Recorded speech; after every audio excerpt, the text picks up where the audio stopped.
So good morning everyone and welcome to Law 1101, Introduction to Law. Today I'm going to take you through what I call Lecture 0, information that is relating to your assessments and how we're going to really manage this course. So this is basically the contract we're going to have with each other. And this lecture is already available for you online. So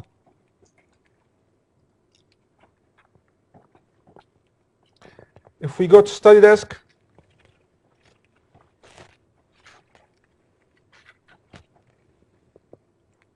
I hope that you've seen study desk by now. This is the study desk for this course.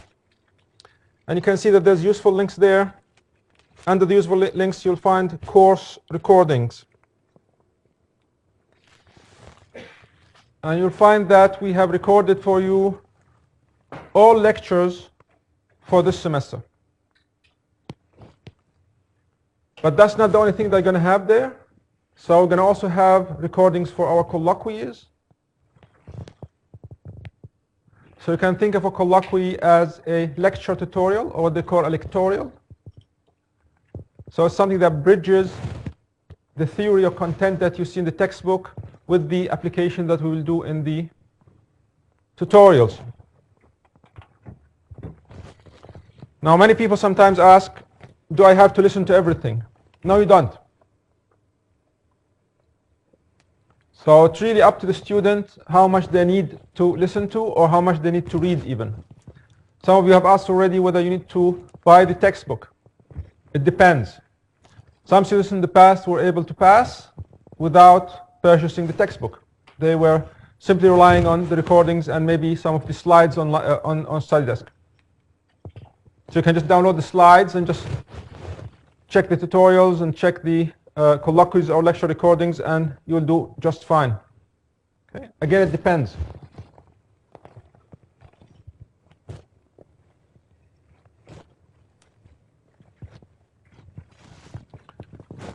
Some of you ask us as well whether they need to attend. So, no, you don't need to attend. Lectures are voluntary. If you want to come, you're welcome to. If not, everything is available to you online. You can even join us through Zoom, wherever you are. Same thing with the tutorials and everything really else with this course. It's up to you. All I want from you in order to pass is to get 50 marks cumulative. So that means that you don't really have to pass the final exam, for example. Nor for that matter any other piece of assessment.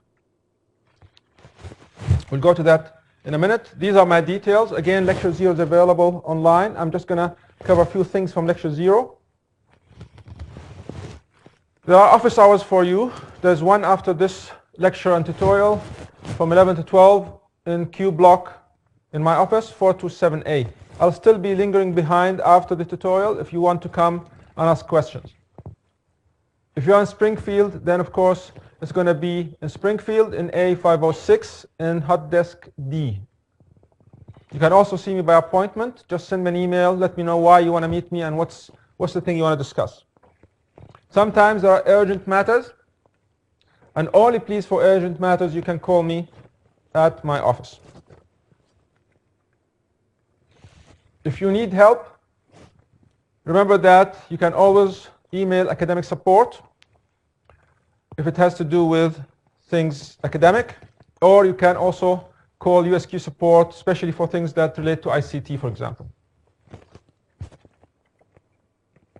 So this is our contract. This is our contract. In order for you to pass this course, I need you to score 50 marks or above. This is cumulative, meaning that you don't really have to pass any piece of assessment. You can fail the final exam. You can fail the assignment. You can fail the quizzes, the online tests. I don't care. But make sure that in total you get 50 marks.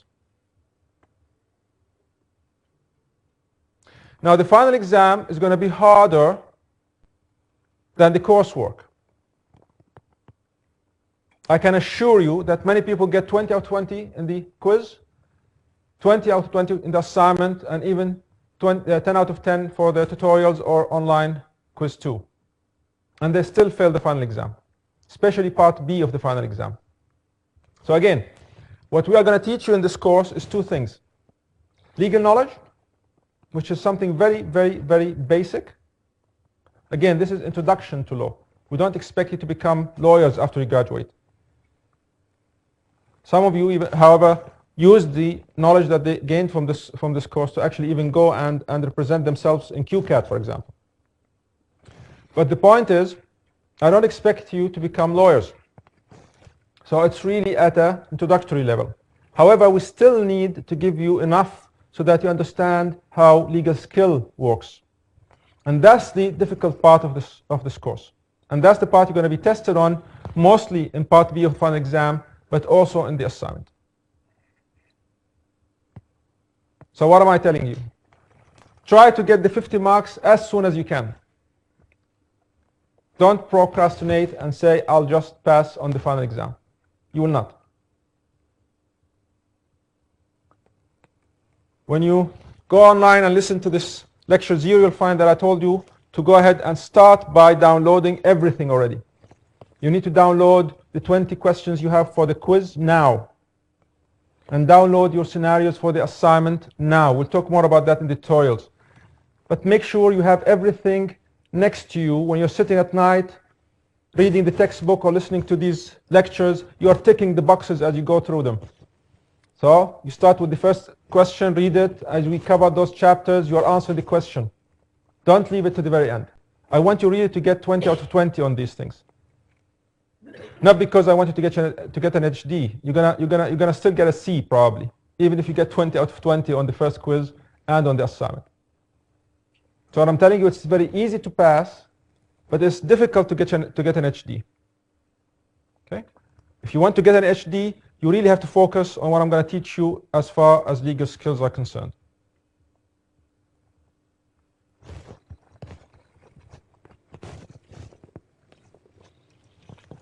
This is your assessment for this course. This is, of course, available as well on the Assessments tab on Study Desk.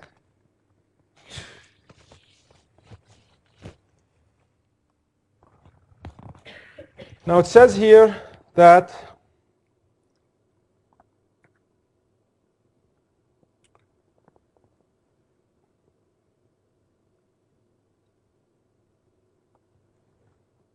you have an online test 2. And it says in lieu of tutorials, which means if you are online, then you have to do online test 2. If you are on campus, then you have an option. You can either do the tutorials, or you can do the tutorials and the online test 2. And if you do both, your final mark for that component, which is 10 marks, is going to be the greater of the two. So if you get 10 out of 10 for the tutorials, and you use this online test 2 as exercise for part A of the final exam, then you might score 8 out of 10, and you will get still 10 out of 10 because of your tutorial mark.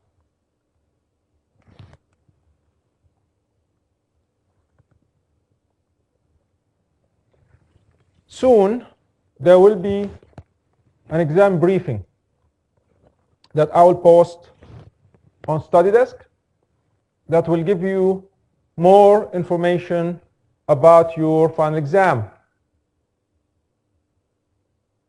But basically, it's going to be 15 multiple choice questions worth 15 marks.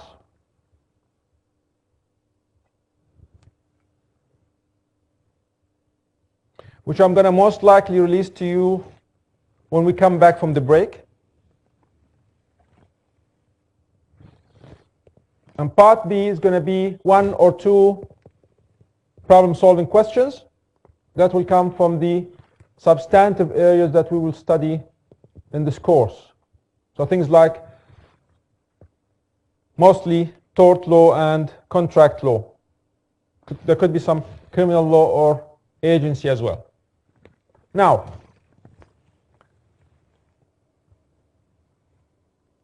I've submitted a request for changing the specs for this course, because I want to open the final exam, which means that instead of having a closed book exam where you have to memorize things, which really doesn't work for law, I wanted to have an open book exam. So you can take with you your textbook or whatever else you want to take. I'm waiting on the faculty to come back to me on that. Someone dropped the ball. That was submitted actually in February. But we will see if they still approve it this week. So if they approve it, I'll let you know. I think that would be much easier for you to have an open book exam instead of a closed book exam. In the alternative, if they don't approve the open book exam, I'm going to give you a cheat sheet, which means still that you don't have to memorize anything. So I'm going to give you like a good number of sheets, and I will give them to you in class before the exam, so you know what you're going to get in the exam. And you can use those sheets as the content you need for solving the problem-solving questions. The other thing we're trying to do is to get rid of the tutorial marks, so that I can also give you more flexibility. So everyone, regardless whether you are online or on campus, will simply do the online test too. And I need you to do online test too, because that's your best insurance for passing the exam part A questions. So watch the space. Hopefully there will be an announcement later this week.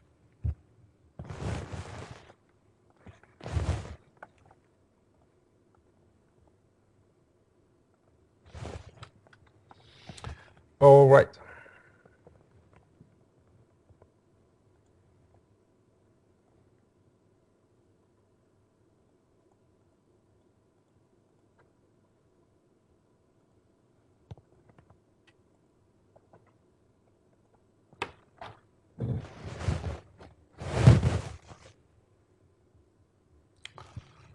And the reason why we were able to go to the faculty and ask for these changes in terms of opening the textbook, the final exam, or the tutorial marks and so on, is this thing called my opinion survey. So I can thank the previous cohort for bringing that up and saying that we would like that to be done. And I expect you by the end of the semester, this is already open and available for you online, but by the end of the semester, hopefully, most of you will have also contributed to this course and to the improvement for the next batch.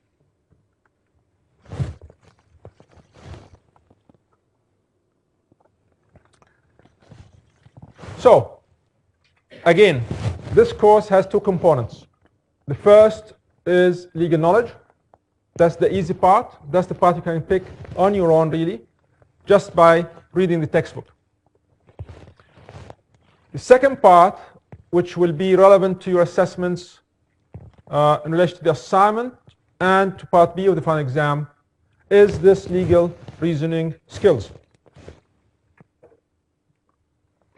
And we'll go through them starting today through what's known as the Wentworth-Miller method. Excuse me. We teach this method now in our first year courses at the law school. So although this is our largest course really in the law school, the Law and Justice School, it's not the technical type of course that we teach to people who want to do the LLB or the JD. So this is actually at a much lower level.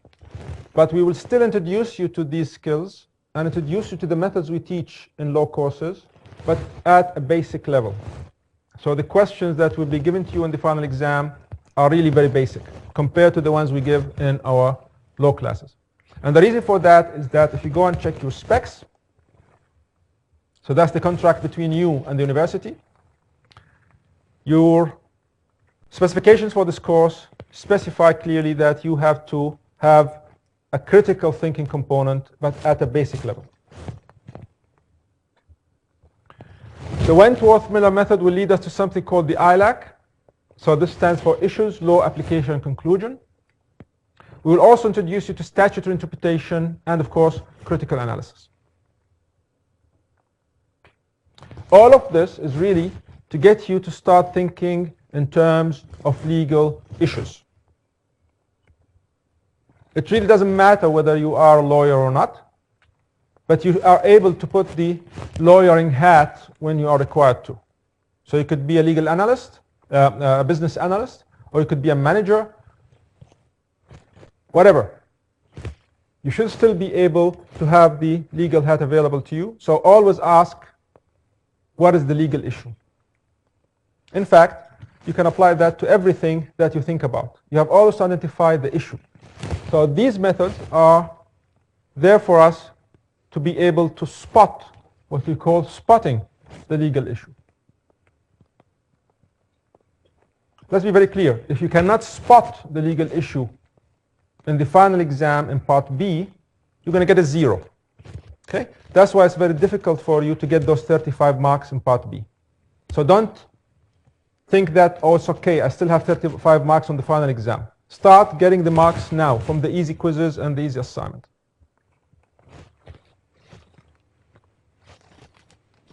All right.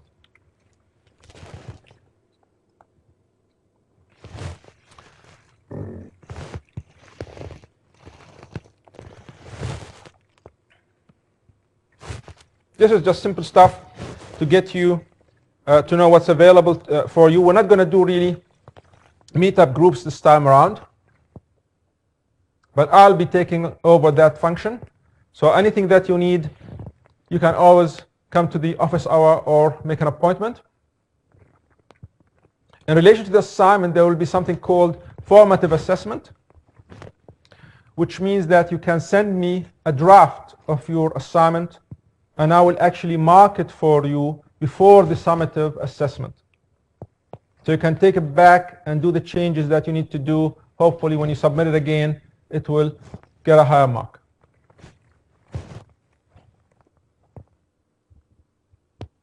If you choose to buy the book, you can go to this website, either pearson.com.au My Law Lab, or you can just go to pearson.com.au/Gibson9. So this is the textbook basically, and at the back of the textbook you'll find that you are given the relevant URL, and in order for you to register there, so that's the textbook. That's where you go to use the online component of the textbook. But you will need this course ID. So the course ID there is this one here, Gusson 49907. So again, all of this is available online for you in the lecture 0 recording. So this is what I need you to be able to do in order to pass the course. This is how you will get your 50 marks. You need to be able to identify legal issues, determine applicable areas of law, know where to find information about that law,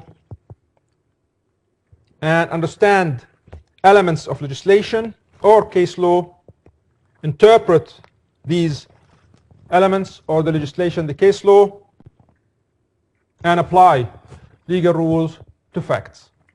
This is going to be really what we will do every time we meet for tutorials, and as well in preparation for the assignment.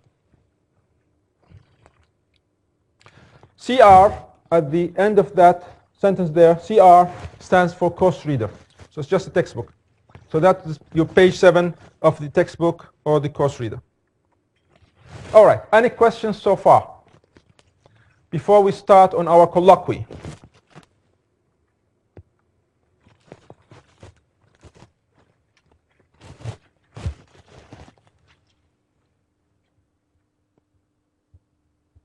Clear as mud? Everybody's happy? All right. So colloquy stands for what? It's about discussion. This is not a lecture. It's not one-way communication. You want one-way communication? Go watch the lecture recordings. This is for you to interact with me so I can start gauging whether you understand or not. As I said, this is going to be recorded twice every week. So the first part is going to be recorded in Toowoomba, and then we will continue with the same colloquy from Springfield. So today we're going to cover chapters 1 and 2, and in Springfield we're going to continue to cover chapter 3. Now, of course, you know that online, on Study Desk, you have the whole schedule given to you. So you come to the left-hand side, you have a study schedule, and the study schedule will tell you what we are doing for every week. So this week is going to be the 10th to the 14th of July, and we're going to do chapters 1 to 3.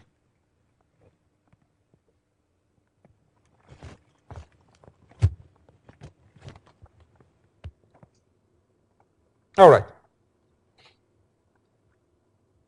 So let's get started on the chapters. Now you'll notice that I use summaries of these chapters for the colloquies because we want to spend more time looking at examples such as case law or simply discussing these ideas. The summaries are exactly what you find in your textbook, so I'm not adding anything new. So for example, the summary for the first chapter is on pages 18 and 19 of the 9th edition of your textbook. As I said, some people were wondering if they have to buy the textbook. We said, no, you don't have to. It depends. And you can always use earlier versions if you want to. Doesn't matter. Okay. What is law? So, no universally accepted definition. And you would expect that because law is a complex concept. So it's not easy to define. However, our textbook gives us a definition on page 5.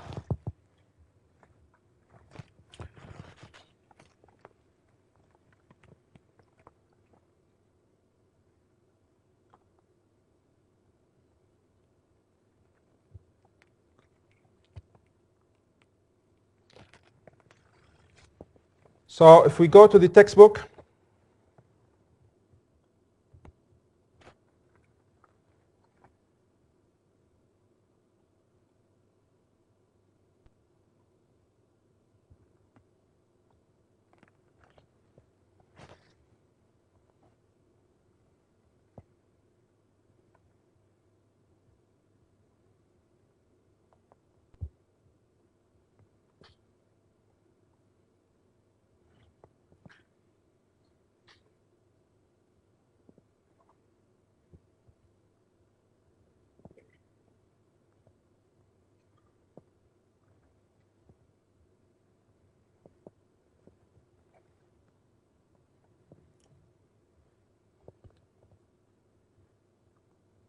okay, page 5.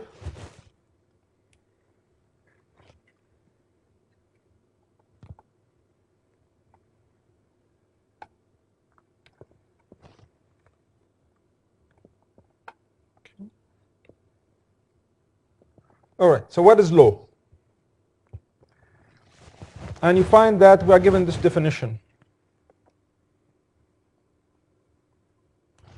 So it says it's a set of rules developed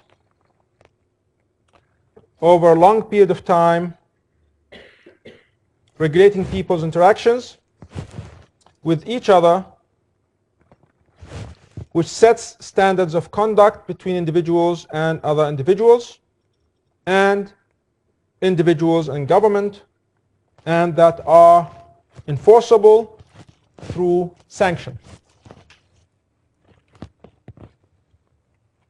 This is not a universal definition, this is just one definition.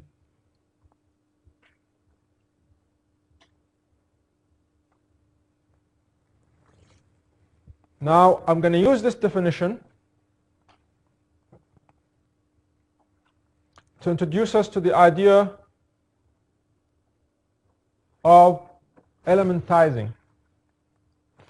So, how you can extract the elements of this definition. What do I mean by elements? Those are the necessary components in order for you to say that something meets the definition. So in order for me to say that something is law, that something, based on this definition, has to meet a certain list. And these are necessary components. If you fail on any one of them, that thing you're talking about cannot be considered law. Is this clear so far? The idea of elements, because later on we're going to start introducing legal theories.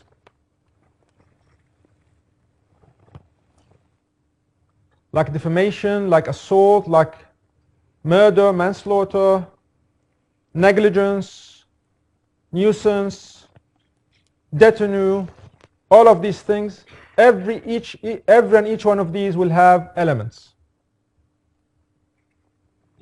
When you do analysis, legal analysis, after identifying the legal issue, you are basically able to do so through these elements. So the first thing you have to know which legal theory we're looking at, say negligence. Then you have to ask what are the elements of negligence. For example, we'll learn more about them, that there's a duty of care, that the duty of care is breached, and there was causation. So the person, that the defendant basically, caused the harm that the plaintiff suffered. That's not the legal issue. Then you have to go through the facts and see which one of these elements creates tension based on those facts. i.e., it could go either way. You could argue it for the plaintiff or you could argue it for the defendant. So that's the legal issue that you need to identify in order for you to analyze that problem or even that case. All right. So let's see how you can extract the elements of this definition. It's the same. You can extract the elements of a ratio decidendi, which is the reasoning from a case law, or you could extract it from a section in a statute.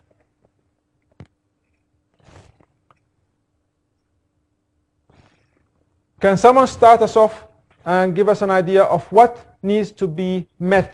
What are the ticks you need to have in order for you to say that something is law? So usually this is a colloquy. I know it's early in the morning, and I know that you are not law students. So I graduated from a university called the University of Auckland, one of the top 50 universities in the world. So there they use something called the Socratic method, which is cruel, because they pick on you, and if you don't answer, they kick you out. You're not law students, but I'll still pick on you, and I'm not going to kick you out. So, can someone start us off on the elements, please? The gentleman here. What's your name? Rob. Rob.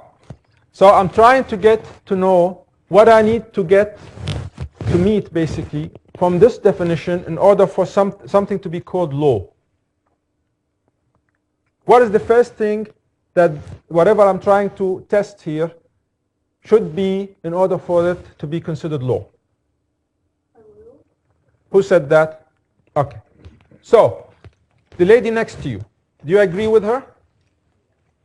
Okay. So, you say that, first of all, it has to be a set of rules?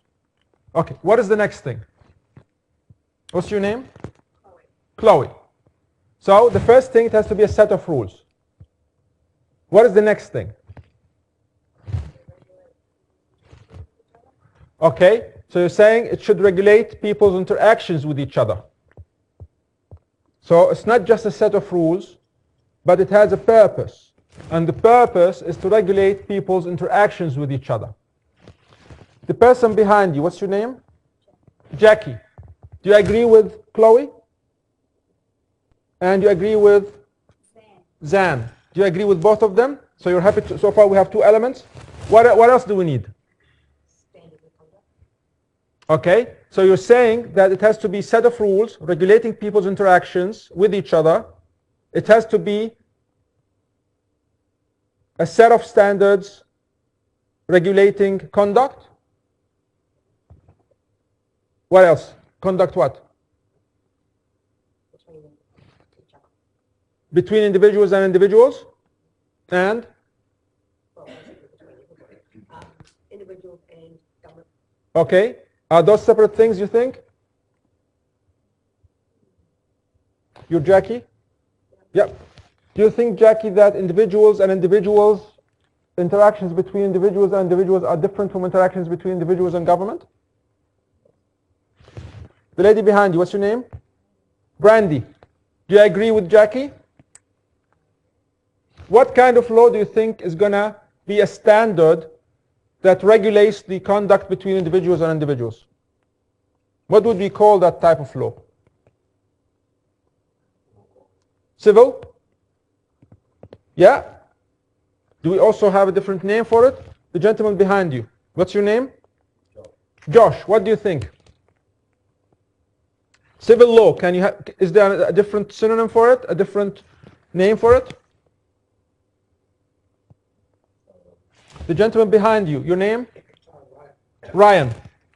Individuals and individuals. They said it's civil law. I agree. But what else can you use to describe it?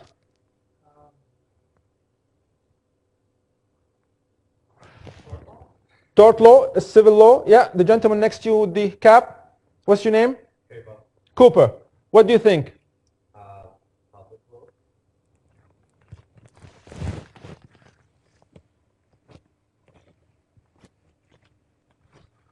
Okay. The gentleman at the very end who's busy with his notes. What's your name? Lucky. He said, Cooper said, civil law is public law. Do you agree? Okay, Lucky. You are? Hayden. What do you think, Hayden? Do you agree that civil law is public law? Yeah? The gentleman at the front. What's your name? Alan? Duggan. Do you think, sit down. Do you think that civil law is public law? Yes. Anyone who disagrees? Before I fail you all. Anyone who disagrees that civil law is the same as public law? No, it's not common law. What is common law? What's your name? Mary. So you can tell that I don't hear very well, right? What is common law?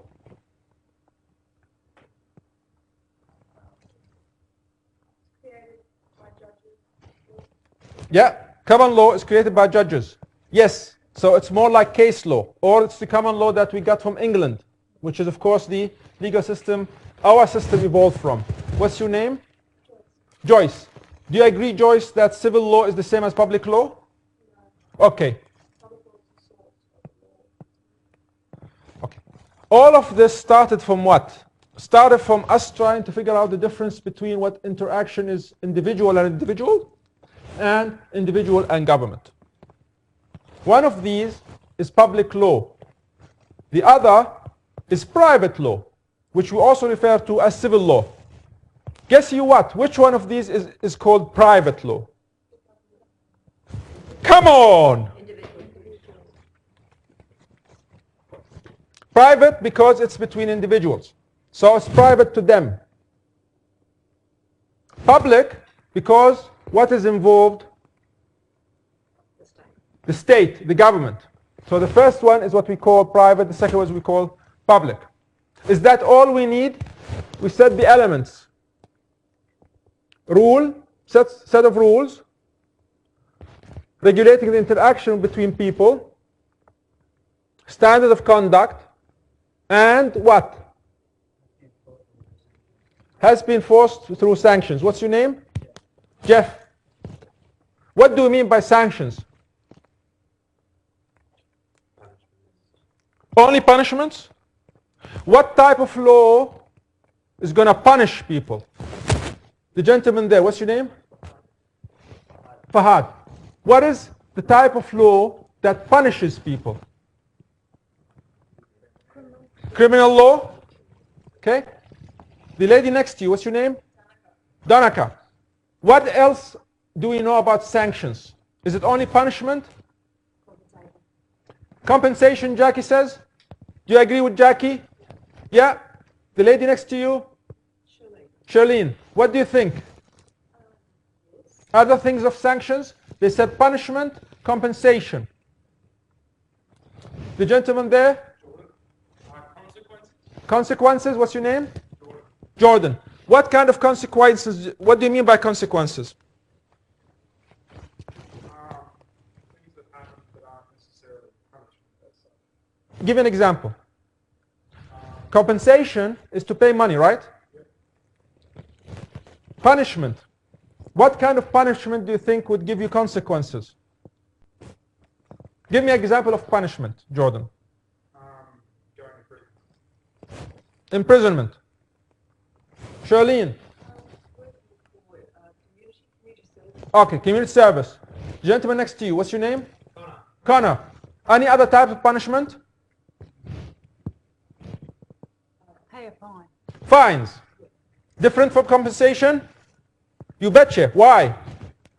Connor. Compensation, you're paying the individual fines to the government. Yes? Compensation is going to come to you, the plaintiff. Fines is going to go to the government. You don't see any of that. It doesn't mean, of course, that as a victim you're not going to get any compensation, especially even in criminal law. All right. So let's just understand better what we meant by elements. So if we go to chapter 29,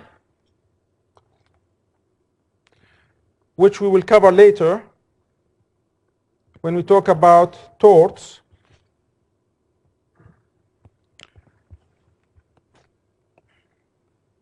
As soon as we can get this thing to work.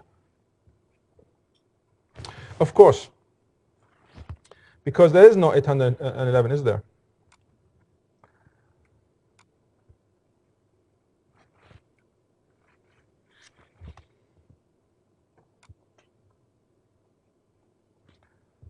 So those are the chapters that are available to you online. You can also download them. But we want to look at this chapter that talks about ethics, really. And we want to look at what they have done with our definition here.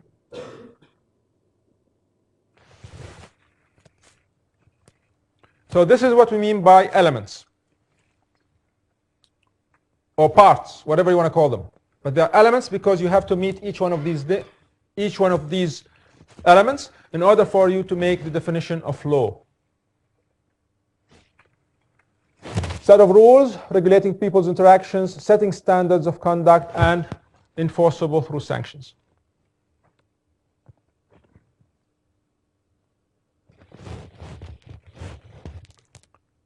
So, in our legal system, or any other legal system, who is charged with this function of enforcing sanctions?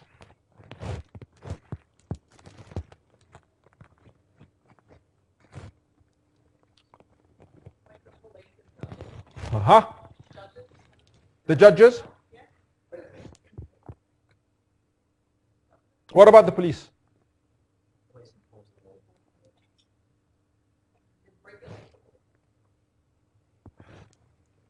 Does the police enforce sanctions? Does the police punish you? Do they fine you?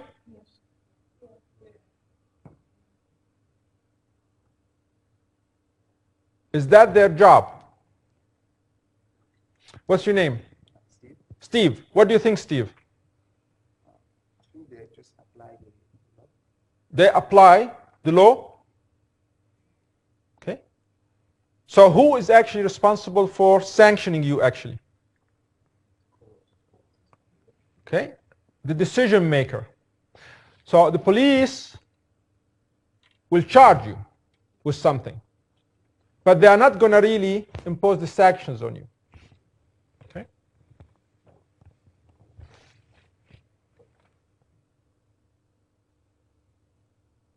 Okay, that's enough for now. You understand that there are elements, and you need to identify these elements, and from the elements you will be able to get the legal issue. So, based on the facts, I did not give you any facts, right? I didn't tell you something is this, and then ask you whether this is actually law. But once I tell you that,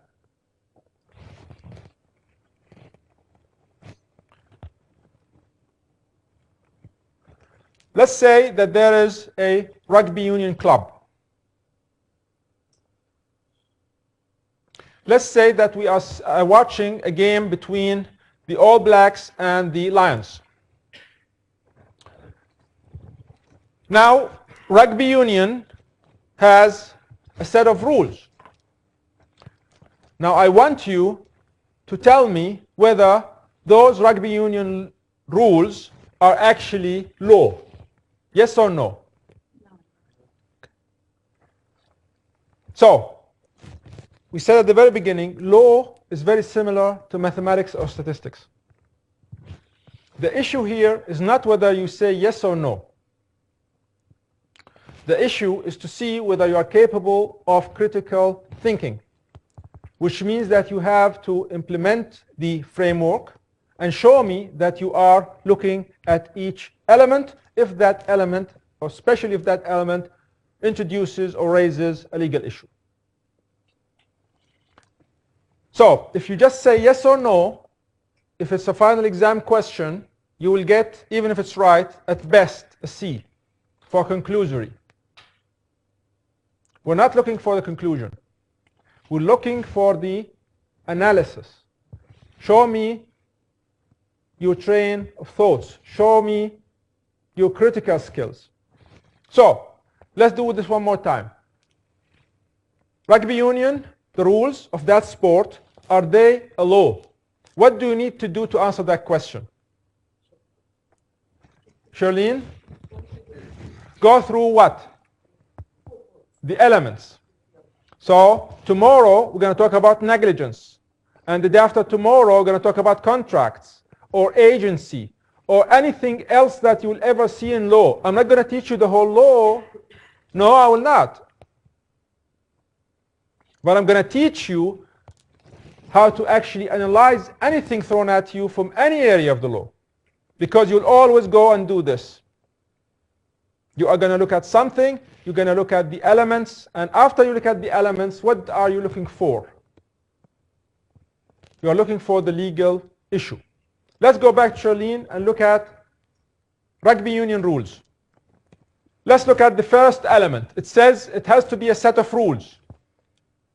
Are rugby union rules a set of rules? Yes. Is there a legal issue here? No. Who said no? You know. What's your name again? Joyce. Why did you say there is no legal issue under the first element?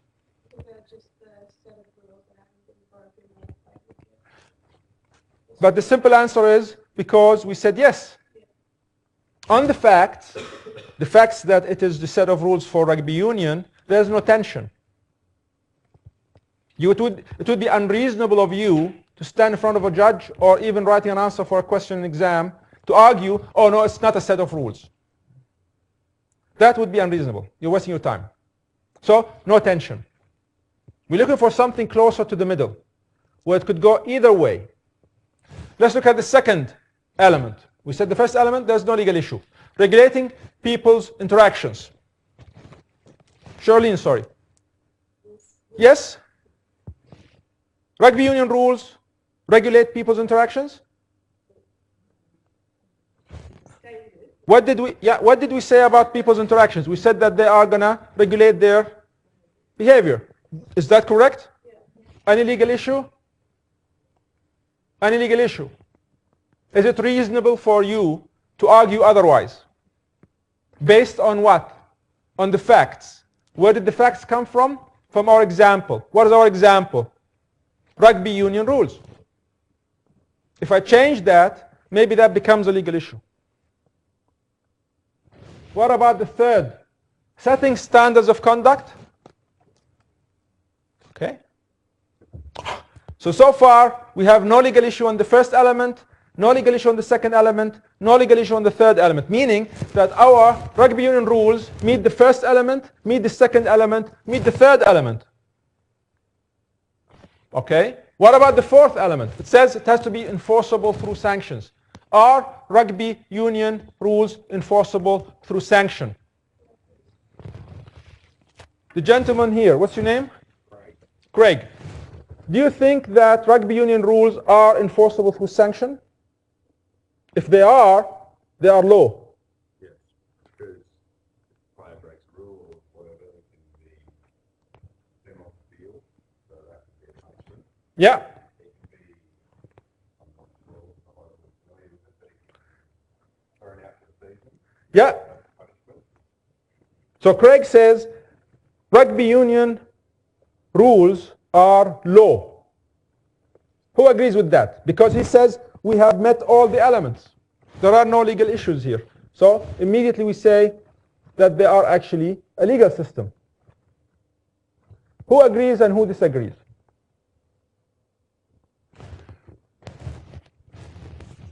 Yeah, who agrees and who disagrees?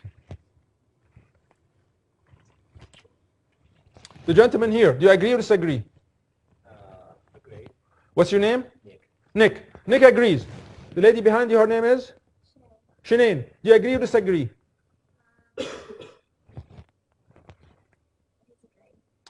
Thank you. All right. She disagrees. That's good because we want to see the devil's advocate in the room. Why do you disagree?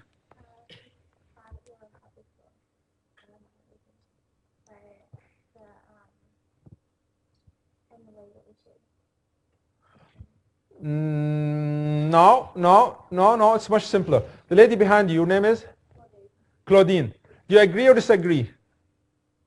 Disagree. Let's continue with disagree. Why do you disagree? So when you disagree, you're telling me rugby union rules are not law. Why not? Because it's just a game. So how does that relate to anything I've just taught you? So the only thing that I want you to think about, we're going through legal analysis here. Don't digress. All you have to think about, what are the elements? What is the legal issue? The reason that Craig said that we have a law in the rugby union rules is that rugby union rules meet all of these elements. So if they meet all of these elements, they are law by the definition. This is how we think. Just like math. Don't do anything outside this framework. Elements. What's your name again? Danica. What do you think? I was thinking through the number 4, enforceable through sanctions, that they would be rugby union is done through a private organisation through rugby, so it's not done by a public body, which is the government or people in the community and stuff. So I felt that if they get Sorry, what's your name? What do you think? Danica says it's not law because the sanctions are imposed by a private body, not the state. What do you think, Jess?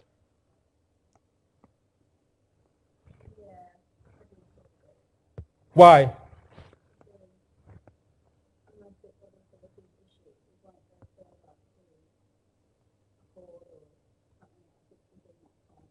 the rules they break only apply to their the duration which is the game. So if they're breaking rules which could be offside or anything like that, they apply to the game with their set of rules. It doesn't apply to society. If someone gets injured, that actually breaks our civil law saying if you've assaulted someone, that's different. That would do our Okay, the gentleman in front of you. Your name? Ash. What do you think, Ash? Danica says it is not a law because it's not, the sanctions are not imposed by the state. Yeah. Why? Because, well, they had an issue with that, Okay. he's gonna sue them, or like something like that, and, he can do that to, the court.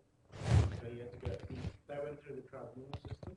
So the set of rules again that rugby offers would not be a law because why? Joyce? Because rules that govern behaviour aren't generally laws. It's just laws. No, Joyce. I want you to point to one of the elements and say because that element fails. Which element fails? People, which element fails? The sanctions, the fourth one. So if one of the elements fails, rugby union rules cannot be considered law. And why did we say the fourth element is going to fail? Because sanctions have to come from the government. There's a monopoly when it's the rule of law, when it's a legal system, there's a monopoly by the state. It's the state that enforces these sanctions, not a quasi-public or a private body. Okay? Any questions? Anyone who disagrees? So, when you leave this course, I don't expect you to become lawyers. But I expect you to disagree a lot. Because now you think critically.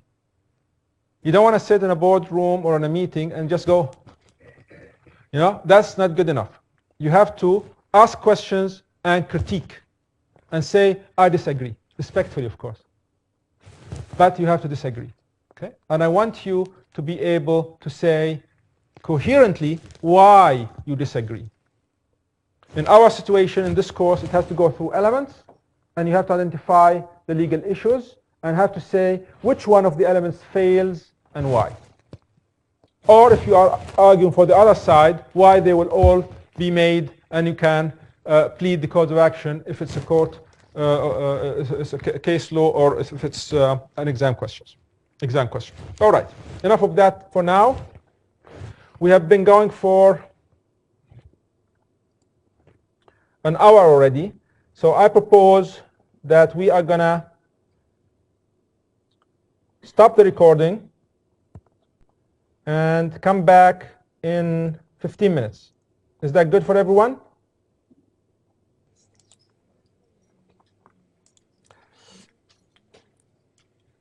So welcome back,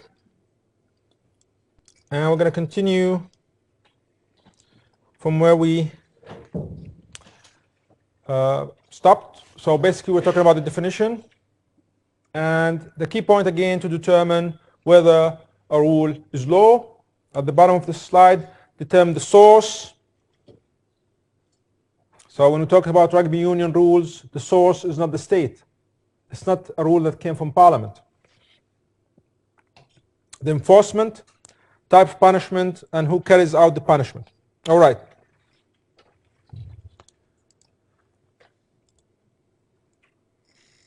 So let's come back quickly to the classifications.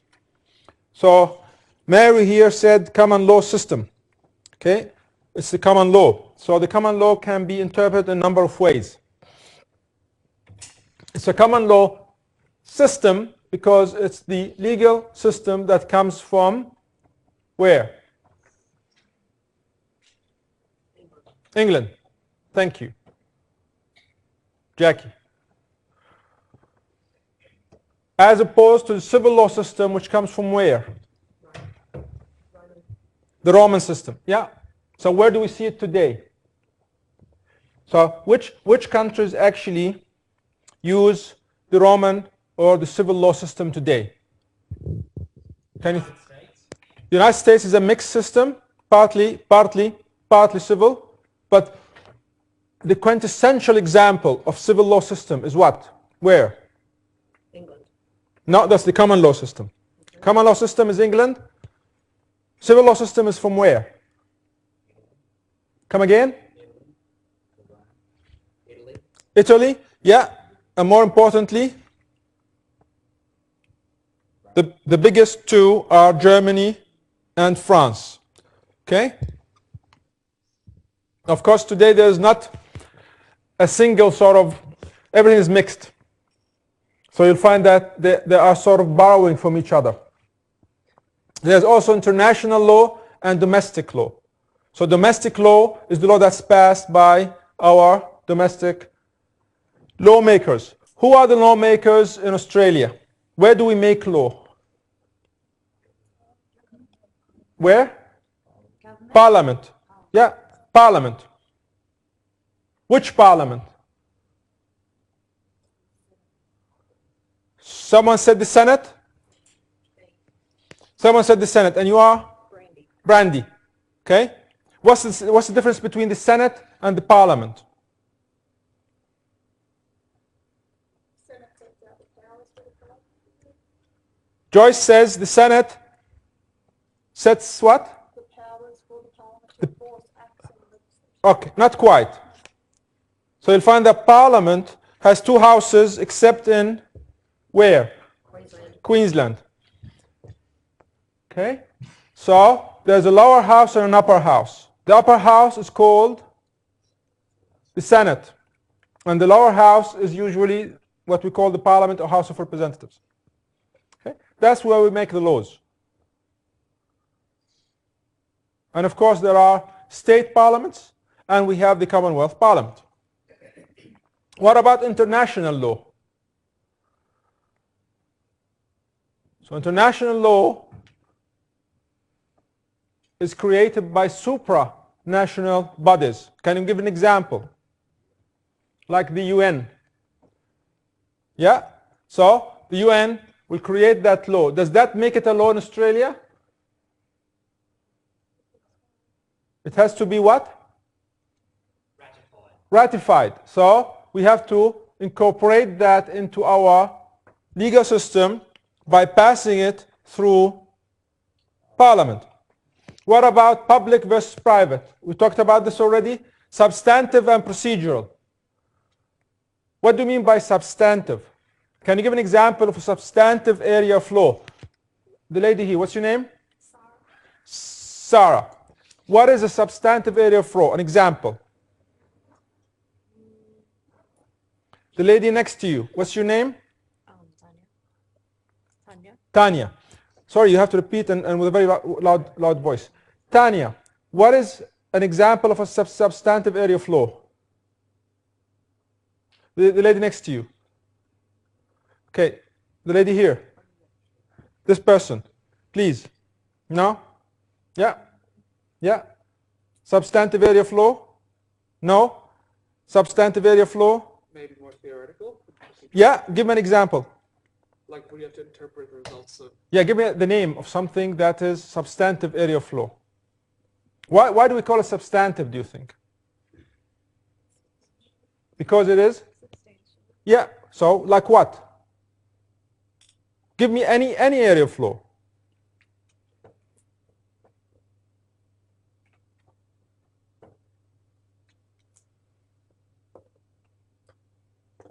Anyone? Any area of law. Don't worry if it's substantive or not. Just name something. Criminal law. Is criminal law substantive? Do you think criminal law is substantive? It's better because we talk about murders, manslaughter, right? That's what we call substantive. It's the theory, the criminal theory. You will find that there's a theory called the theory of the crime, and it has two elements. Like our definition had 4 elements, that theory has 2 elements. One of them is called actus reus, or the wrongful act, and the other is called mens rea, or the guilty mind. Other substantive areas, contract law, employment law, environmental law, constitutional law, all of these are called substantive areas. In fact, if you go and do an LLB or a JD, there are 11 priestly subjects that you have to take. And all of these, well, not all of them, most of them are substantive. What about procedural law? What is the difference between substantive law and procedural law? Procedure is about procedure. What procedure are we talking about? The law lives where? If I'm a surgeon, I do my work where? In the hospital. In the hospital. Where especially in the hospital? Specifically where? In the emergency room or in the surgery room. If I'm a lawyer, where do I do my work? In a courtroom. What is the difference between a solicitor and a barrister?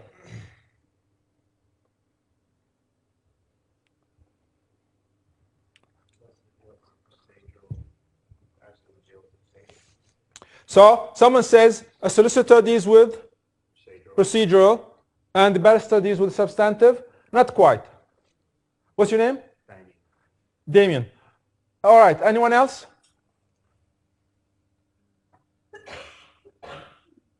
What is the difference between a GP and a specialist? If you have problem, medical problem, whom do you go to see first? The GP, because they are the general practitioner. Who's the GP in law? The solicitor. He's your first point of contact. Don't tell them, but they're basically paper pushers. They just fill forms and they do stuff like that. But if you need a specialist, whom do you go to? A barrister, because they are at bar.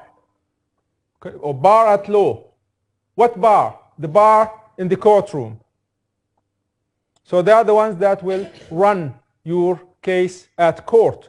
And in order for them to do that, they need procedural law, i.e. the procedure through which you can file a case in a court and how you see it through to appeal until the very end. So there are two types. There's something called civil procedure, if you are filing a civil law, and there's something called criminal procedure, if you're filing a criminal law, a criminal law case. Now, if you want to file a criminal law case, where do you go? Someone hit you. What do we call that act? Assault. Great. Assault is a legal theory. Okay? It's under one of the chapters in our Crimes Code of 1899 here in Queensland. I think it's chapter 26. All right? So where do you go? You go to the police. So in this case, if the police is convinced that there's a prima facie case, i.e. on the face of it, yes, there was an assault, and how would they know that? Yeah, that's the facts. But in order for you to see whether assault has been made and you can actually go and plead assault, what do you need to do? Yeah, they will make the report for you, but the police has to do what? The prosecution, either the police prosecution or the crown prosecution, depending on the severity of this crime, they have to do what? In terms of assault, they have first of all to look at what? The facts. But then what? The motive? No. Assault is a legal theory. Every legal theory must have what? Elements. Yes? Who said elements? You said. What's your name? Mark. So, if I want to go and file assault in our local police station, the officer there, or the detective, has to do what? They have to look at the facts, and they have to look at the elements of assault. Based on the facts, they can see which one of these elements is made or which one is a legal issue. And they think there's enough evidence to make the elements of assault, they would prosecute. What about if it's a civil case? So, the assault, at the end of the process, what do you get as the victim? if you're lucky. Mostly it's going to be what? Don't talk about justice because we will differ what justice is. You will get what at the end of the process? You're successful. The police went to court and they proved assault. And then what? If you're lucky, most likely you're not going to get compensation. What are you going to get? You could get compensation, but what are you going to get? Yes? Sanctions for the offender? Yeah, so what are they going to get, the offender? Punishment? Punishment in the terms of what? Mostly? Jail. 3 years down the road. Or whatever.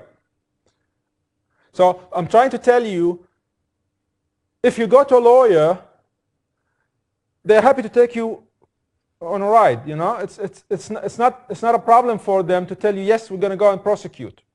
We're talking about civil law. But remember that it might not be worth it. Because at the end of the day, you will be worse off just on the costs you have to pay in legal fees. So have you studied something called game theory? Game theory? Yeah? So you have to think of it as game theory. You have to think of it as strategic behavior. Is this something that will be beneficial for me in the long run or not? Not just jump and sue someone. What about civil procedure? So now you want to go and sue someone for what? What do you want? Punishment? No, you want money. Civil procedure is not about punishment anymore. It's about compensation. Is it still a good idea to go and sue someone? It depends. So you have to think, how much can I get out of this? And that's when a lawyer could be handy, because they have the experience to tell you, oh, mate, at best you will get $2,000 or $4,000 after 3 years. You might as well, yeah? So this is the difference between criminal procedure and civil procedure. Criminal procedure is something that the police is going to initiate, and they will run with the ball for you. But civil procedure is something you have to initiate, which means you have to pay. If you're going to run this procedure, if you're going to run this procedure on your own, you have to go and file in one of the courts and pay, of course, the fees before you start, and then you have to have a claim, a statement of claim, and so on and so forth. If you have a lawyer, then you will have probably to pay, some of them charge you up to $500 an hour. All right? Where do you go? If it's civil procedure, which court are you going to file in, do you think? Can you give me examples of courts? Magistrates is the, what do we call it, superior or inferior court? No, it's the inferior one. That's where you start from. The lowest is magistrates. But even if you're going to a higher court, usually you start from the magistrates because they have to make sure that there's a prima facie case. On top of the magistrates sits what? No, Supreme Court is further up. What do we have between the Supreme Court and the magistrates? No. We have district courts. Now remember, there are two types of hierarchies. There's the federal system and there's the state system. Okay? In the states, you'll find that the highest is the Supreme Court. Okay? Or the territories. But in the federal system, the highest is what? The High Court of Australia, which is also the highest in the state system. So they both end up with the High Court. Okay? Now remember, in 1986, the High Court became our final court of appeal. So you can't go to the Privy Council anymore, as you used to do in the past. The Privy Council, of course, is in England. All right. So civil law, again, is between individuals. Criminal law is between individuals and the state. Remember this in the definition. And then, if it's civil, you have to establish your evidence on something called the balance of probabilities. What does that mean in statistical terms? The balance of probabilities. So it has to be what? Over, roughly, 50%. Over 50% on the balance of probabilities. Well, the other one has to be beyond reasonable doubt. If it's criminal law, you have to prove your evidence beyond reasonable doubt. Is this higher than the balance of probabilities or lower? Higher. Why do you think it's higher? It's much higher. It should be like 80, 90%. Why is it higher, do you think?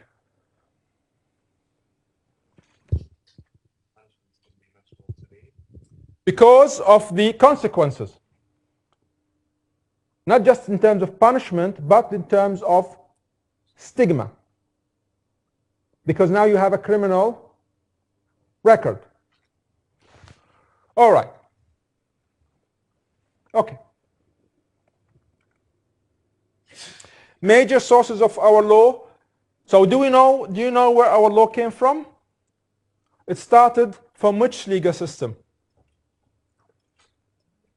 The English legal system. And that was all the way back in 1788. And what happened after that? We started evolving in a different direction. Okay? But our sources, surprise, surprise, are pretty much common law, equity, and statute law. We know what common law here means. We're not talking about the common law system. We're talking about common law in the sense of what? Not necessarily. No, of course it applies to everyone, but we're talking about the legal theories that evolved in England and are basically the source for case law. Okay? If you go to a court, that's what they're going to apply. Of course, now there's more statute law than common law, and statute law itself started from common law. Okay? What about equity? What do you mean by equity? Fairness. Why is there a source called equity? Where does equity come from? Can someone tell us why there was common law? Let's go back to England. Let's go back to the 12th century. Why there was common law? So do you know how common law evolved? Where does common law come from? Common customs. Just like Aboriginal customs? Pretty much so. That's how common law started. It was just like customary law. And then what happened? Then we threw in the magical ingredient of scale. Why do you think there was no common law in Australia? Because under Aboriginal people, Australia was densely populated or sparsely populated. There was no critical mass. But England got its critical mass for many historical reasons. It could have happened in China, and it did. And from that, they started going on circuits. So now they have too many people, and the judges started actually going from one village to the other to serve the law, to impose sanctions and so on. And because of that cross-pollination, because it's the same judges going through, you started seeing some alignment of that customary law. So instead of being only applicable to small geographical area, it started applying to a larger area and a larger area and a larger area. And it then ossified. So it wasn't like customary law, easy going on the evidence, easy going on the rules. Yeah, we can do different sanctions. Now you have to have rigidity. This is exactly what's going to happen, and you know it before you even go to the court. So now we have rigidity in the common law, which means what? Which means when you go to the court and you want to argue something, it has to be based on a writ. Meaning, it has to fit into a certain cause of action. So I can't go to the court and say someone hit me. That doesn't mean anything to them. What do you mean someone hit you? What do you want? So you have to say what instead? I want to argue assault. That's what they understand. That's the writ. Okay, I understand assault. The elements and the facts. So people started finding problems fitting what happened to them into these writs. So something else came online and they called it equity, justice. So why is it justice? Because you cannot go to the courts because your cause of action doesn't fit into those existing writs, you can go to someone else, and out of equity, they're going to look at your situation. So whom do you think was looking at your situation? Lawyers? No. Clergymen. Justice. Fairness. It started with clergymen looking at your situation. So they would go to the king, petition the king, and then the king would go, here, look at this guy, see what you can do for them. Clergymen. Over time, equity then became ossified again. And it was incorporated into common law through what's known as the Judicature Acts. So now the courts and lawyers are going to look at equity as much as they look at common law. So again, it ossified. This took 500 years. Surprise, surprise. After that, what happened? Something else came online. So, ossified. What came online now? What do we call them? It starts with A. No, the acts are also ossified because, well, you could argue because the acts are more flexible. In what terms? Why do you think acts are more flexible than common law and equity? Because acts come from whom? Where does the act come from? Who passes the acts? Parliament. And where does Parliament come from? People. Through elections. Which happen how often? Every 3 years or something? So, because people change their mind that quickly, you'll find that things in Parliament will change that quickly. One example would be the citizenship regulations. So I remember in the past, if you want to come here, you would have to have, I think, 1 year, and then you could become a citizen, 1 year on permanent residence. Now it's going to be 4 years. Why? Because people change their mind. So the statutes will also reflect that. But I'm looking at something else. Something that is pretty similar to equity, but in this 21st century. So it's as flexible as equity used to be back in the 16th, 17th centuries. What do we call that? We call that alternative dispute resolution, or we call it ADR. Like what? Have you heard of ADRs? What examples of ADRs do you have?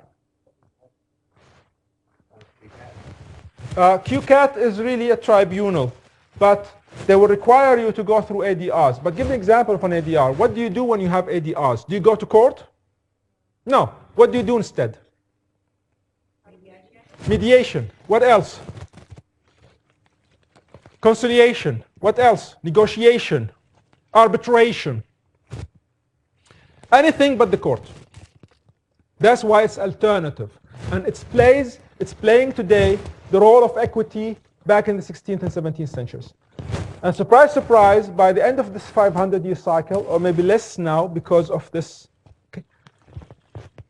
critical mass, you'll find that it will ossify earlier. So now every time you go to the court will start with saying you have to actually go through ADRs. See if you can resolve this amongst yourselves. If not, we'll go to trial. So more and more ADRs are being absorbed by the court. And now the lawyers want to make money out of it. So it's not just you and someone else talking amongst yourselves. Now the lawyers want to be involved. And the clock is ticking on the fees. And it will ossify, and then you'll have to find something else. So those are the major types. Minor types with things like merchant law. So these are just customs. And Roman law. Okay? And there are historical, of course, reasons for that. Okay. Let's get going then on chapter 2. So we'll start with what is the significance of the Colonial Laws Validity Act of 1865, IMP. IMP stands for what? Imperial. Okay, sometimes now you'll find that they say UK, but because it was imperial in the 1865s. Okay, so what was the significance of this act on the Australian colonies and the Australian legal system? So in a nutshell, it basically gave you two things. It allowed the colonies to amend their own constitutions and enact legislation without necessarily applying English domestic law. Okay? So we said we started from the English legal system. By 1865, now we can see that we can amend our own constitutions, our own laws. More importantly, we can actually enact legislation, okay, without having to apply English domestic law. But this is 1865. At that time, still, where an English statute contained express provisions that it had to be followed by colonial governments, it was said to have paramount force, or what we call the doctrine of repugnancy. So, let's just quickly look at something else I want to show you, because I think it's also useful.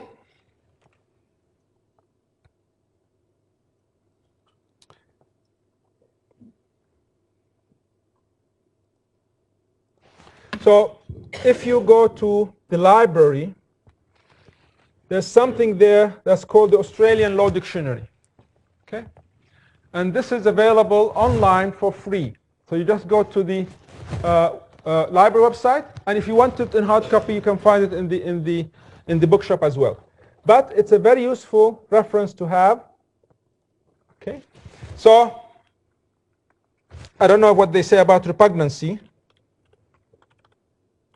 Let's see.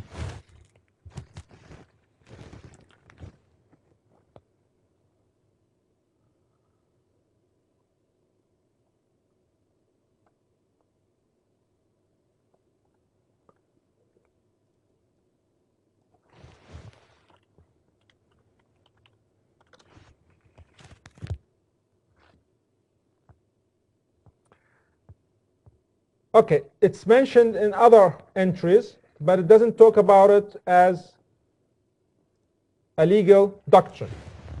Okay, let's look at doctrine. What do we mean when we say a doctrine, a legal doctrine? What did we identify? What did we define the legal system to be? A set of what? Rules. So what do I mean when I say legal principle and when I say legal doctrine? What's the difference, you think? We said a legal system is a set of rules. We never spoke of doctrine or principle. What's the difference?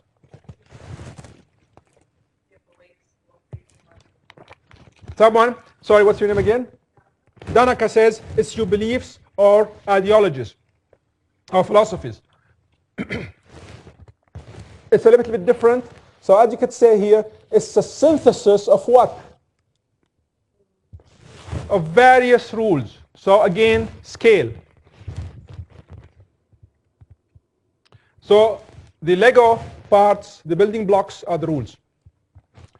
But we take these rules and synthesize them into various principles or doctrines. So you could think of traffic rules.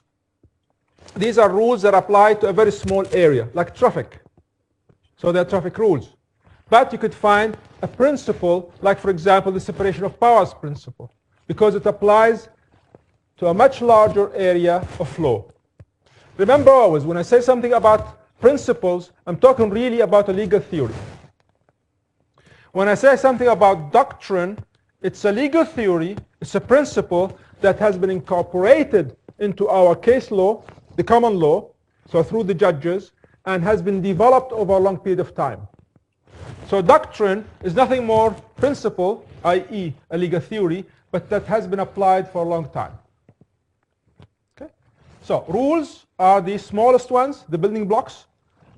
Then you have principles, which apply to a much larger area of law.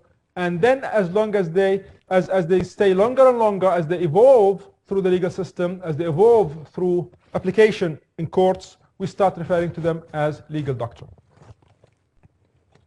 This is a good resource for you if you need any clarification on any concepts. It's free of charge, of course. It's just available for you online. But you can also look at the glossary part of your... Why? Someone joined us. Rhiannon joined us. So we need to make sure that we mute the entry. Okay. I hope that mutes it now. Welcome, Rhiannon, and we'll see if you have any comments at the very end. Hopefully we can also take some questions from you. All right, let's continue then with chapter 2, and we're going to talk about our constitution. What is the effect of the Commonwealth of Australia Constitution Act of 1900, again imperial on Australia? In a nutshell, it changed now our colonies into states. So this has to do with sovereignty. Okay? This has to do with the idea of becoming sovereign units. And it created, of course, our Westminster model for government. So basically something similar to what we have in the UK. And we have, of course, the federal and state systems of government. It made Australia into a dominion, which means as well that you got more sovereignty over the evolution of your legal systems. But this was really as a reaction or in the lead up to World War II. Okay? We didn't adopt that Westminster model until much closer to the war.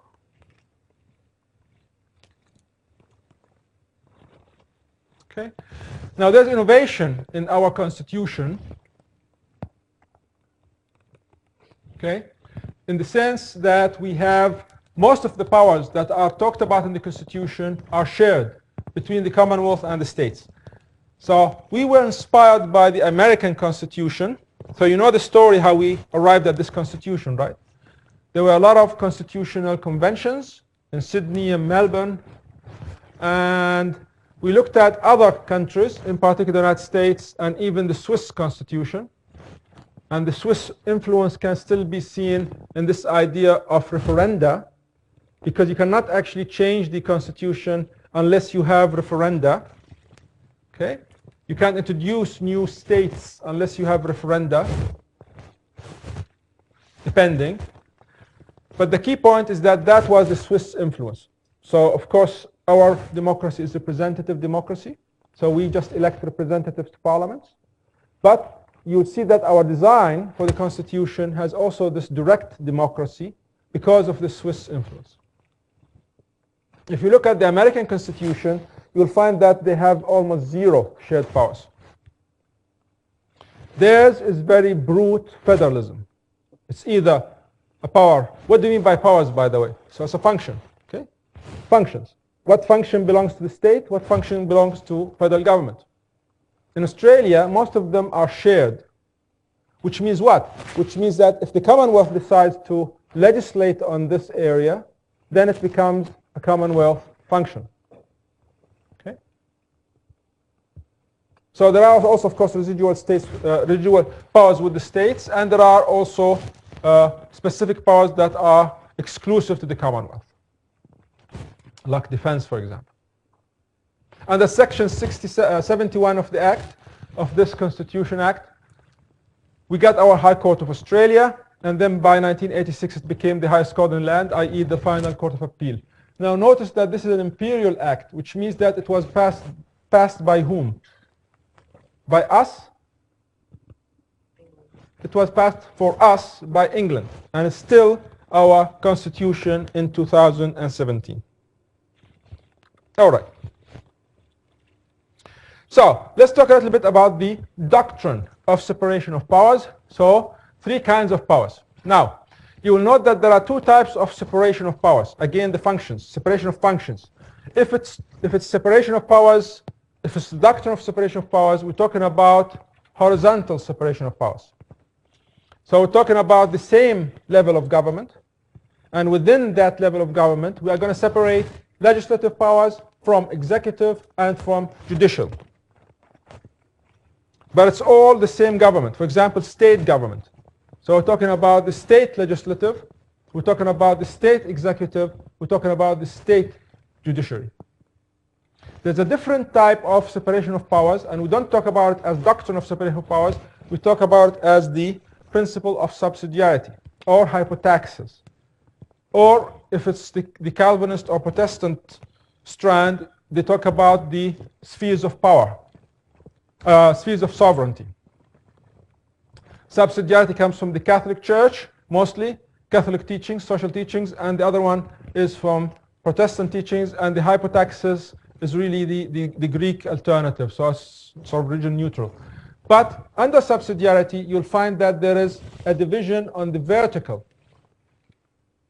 So it's division between the functions or the powers for the federal system, federal government, and the state government. The division of powers vertically is called subsidiarity, and horizontally is called the doctrine of separation of powers. All right. Ours, of course, is not 100% separation. This was from a French theorist, Montesquieu, but of course, that's more like the American system.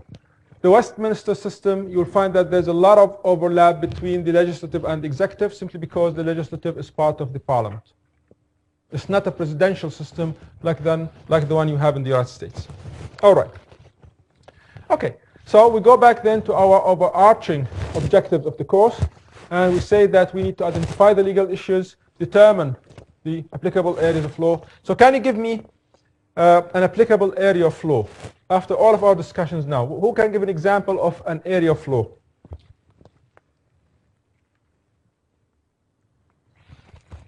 The gentleman here. What's your name? Matthew. Matthew. Matthew. Can you give me one area of law, please, Matthew? Criminal law. Criminal law. So that's an area of law. So you should be able to determine whether criminal law is applicable or civil law, okay, or contracts as part of civil law, and so on. Know where to find information about this area.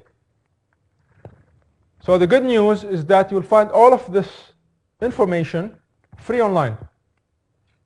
Every statute is available online for free, whether it's state or whether it's federal. And you'll find also many case law judgments from courts reported online for free. So you can access that as well. And if it's not, then we also, if you go to the library and talk to librarians, and you will never need that for this course, but just in case, you can also access databases like, for example, Westlaw or LexisNexis or other databases where you'll find everything you're looking for. Then you need to understand the relevant elements. Do you understand what I mean by elements now? That's what we mean here by elements. Understand the relevant elements. So when we talk about assault, we know that there are certain elements that need to be met. When we talk about the definition of law, we know that there are 4 elements based on our definition that needs to be met, and so on and so forth. Every legal theory has elements. Then understand and interpret what was read. So you need to understand what the elements are. Why? Because now you have to apply the facts that you have to these elements. And finally, that's the point, apply the relevant legal rules to the facts. Easy peasy. As you do it more and more, it will become something that you will do in everything, not just when you learn law. All right. That's the end of our colloquy. So let's take another 15 minutes. And we'll stop this recording, and then we'll start a new recording for our tutorial. See you soon.